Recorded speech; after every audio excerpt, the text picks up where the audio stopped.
Should I use miles to upgrade from economy to business class for my flights? In my previous first class and business class Singapore Airlines flight videos, I already show you how it's like to be in them and what kind of services you can expect to enjoy. And some of you may also want to enjoy such services but may not have enough miles to redeem for a full flight. So there comes a question, is it valid if I just buy an economy revenue ticket and then I just use miles to upgrade? Is that worth it? In fact, this was one of my most asked questions on my 20,000 members Telegram group at Honey Money SG. So if you want to join the community for free, go and join us right now at Telegram. Now today's topic is not just focused on Singapore Airlines KrisFlyer, so it definitely applies for other airlines as well. And I don't proclaim myself to be a miles expert, I'm just someone who have experienced it, and maybe I'll give some of my thoughts behind this upgrade on whether it's worth it. You see, everyone miles valuation is different and the expectations are different. So really, your miles may vary,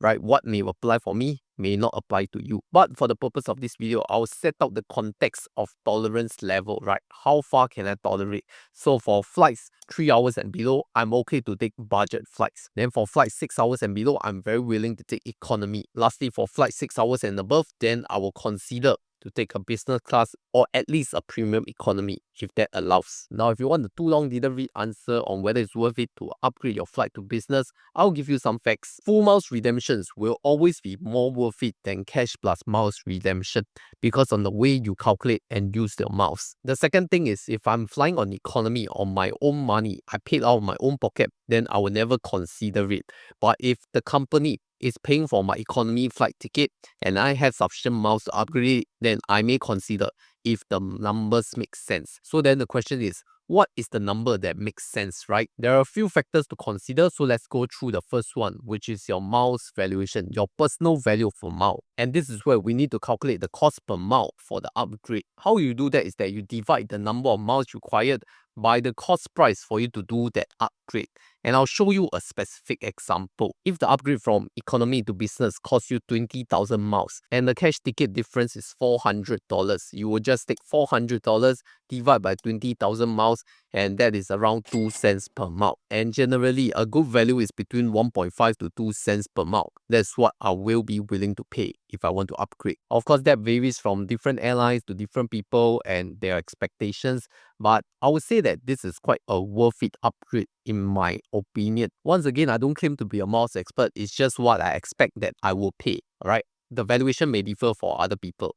Let's go to the next point, which is flight duration, because I already set out my context, right? Below 3 hours, I sure can take budget flight. Below 6 hours, I sure can take economy. So really, for short flights, I really don't value business class seats because by the time the plane take off and landing, your net effective enjoyment is only 1 to 2 hours for a 3 hours flight. The real benefits of business class is the extra leg room, especially when you're taking a long haul flight and you need to sleep in the mid-air. The other benefits of business class are like better meals and maybe you get some lounge access before your flight, but all these are really fluff one. The real benefit is the extra leg room and the privacy and convenience to the aisle access if that is your concern. So it really makes sense for business class seats above 6 hour flights because you will need the extra leg room and the lie flat bed so that you can really rest well and recuperate while you head to your destination. Especially if you're flying overnight and you really need to get some sleep. It's really hard to sleep on economy and budget flights because you can't lie flat, plus the fact that you can't stretch your legs. So that's where business class is really superior, especially for overnight flights. Not so much for those short haul flights. And for my background, I used to fly from Singapore to US annually for work in economy class, alright? And that was when I was below 30, so my body can take it, right? 20 hours to US, no problem. I will slug it out in economy and still get my rest.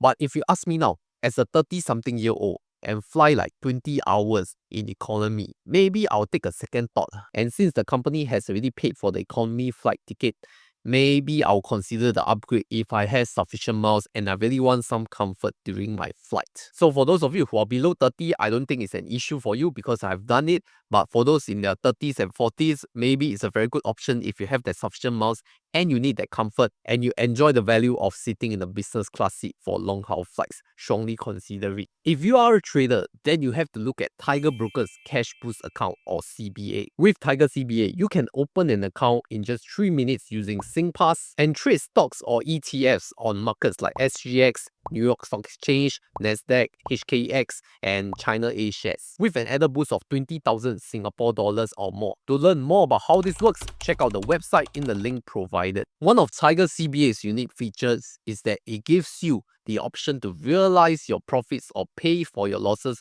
immediately without needing to take the full position. Link your CDP account to sell SGX securities and trade smarter with advanced tools like real-time market depth and personalized alerts. With Tiger's competitive pricing, you can trade from 0.12% with a minimum of 5 Singapore dollars, making your short-term Singapore trades more affordable. For a limited time only, get 180 days of unlimited commission-free trading with your Cash Boost account when you sign up with my exclusive link here. The point to consider is the miles availability and expiry. Especially if you have miles expiring in the next 6 months, you really have to utilize them.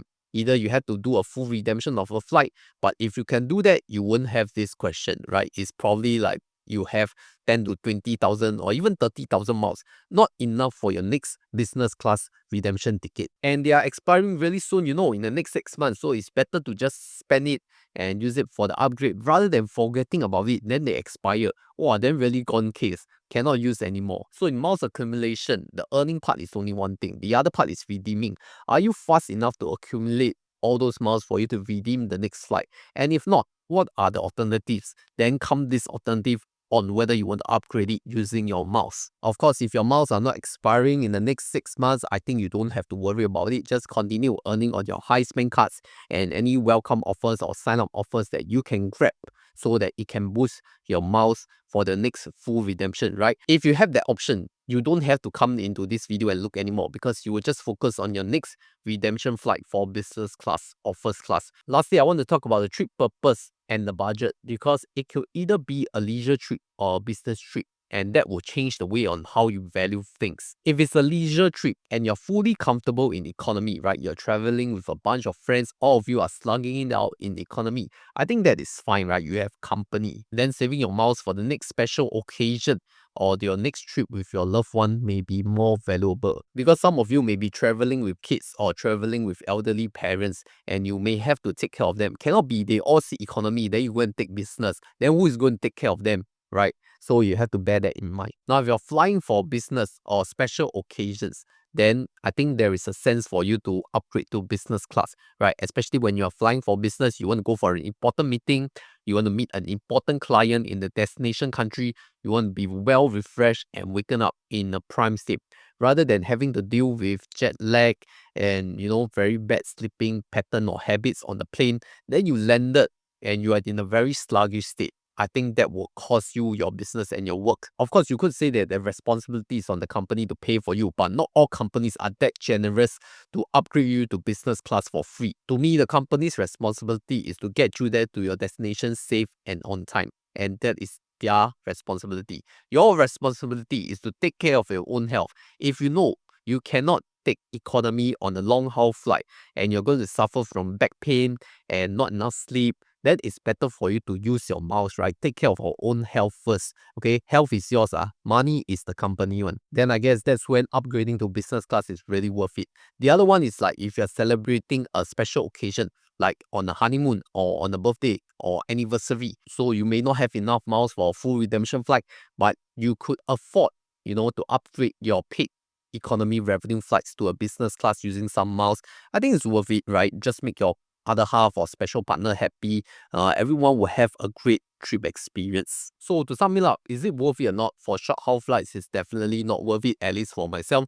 For long haul flight, it's worth considering if the few factors tick, like good miles value, or you have miles that are expiring, or you have special occasion, or you just want to taste the first experience of having a premium luxury cabin like business or first class. It is definitely not worth it if it's short haul flight, or your miles are not expiring very soon, or you have taken business class before and you feel that the benefits are just like mediocre. okay, you don't value it, then there's no point to do it. So what happens after you decided to upgrade your flight from economy to business class? I think number one, you have to check with the airline on how much is the cost of upgrading and in terms of miles and the difference in the fare difference between these two classes. So very important to do the comparison and make sure what you're paying is worth your calculation. Also, you have to be very sure of the flight that you're taking because different planes have different seats, have different configurations and to different destinations. Don't assume that all business class seat on the same airline is the same because different planes will really have very different product and that may not be the one that you are looking for. So I guess for airplane seats and how to choose your best seat will deserve a video by itself, right? So if you really want to watch an airplane seats video where I will look at different products and see which one are the best, then go and comment seat plus one, okay? Seat plus one, SEAT plus one. Also, lastly, I want to highlight that upgrading from economy to business class is just like a shortcut. Ultimately, redeeming for a full redemption award flight is more valuable than just doing like pay economy and then upgrade to business with miles thing. And if you're not sure what benefits can you enjoy with business class, I already highlighted in my business class review of the Singapore Airlines right here. Check it out.